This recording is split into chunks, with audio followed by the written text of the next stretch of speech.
Welcome to Christmas Cookies with Darci Hannah. I'm Darci Hannah and I'm the author of the Beacon Bake Shop Mystery Series. And in honor of my new book, Murder at the Christmas Cookie Bake Off, which is in stores today, I'm going to show you how to make some of the cookies in the book. This is one of my favorite recipes, what is known as a Southern Pecan Cookie with a pinoche frosting.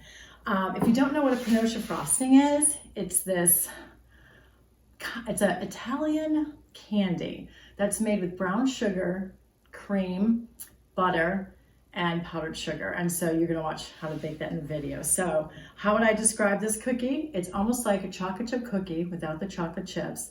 It's a buttery base with chopped pecans in it, and then this glossy frosting. The glossy frosting is a trick, but I'm going to show you how to bake it today. And the recipe is going to be on my blog. So if you'd like the recipe, go to my website or my blog.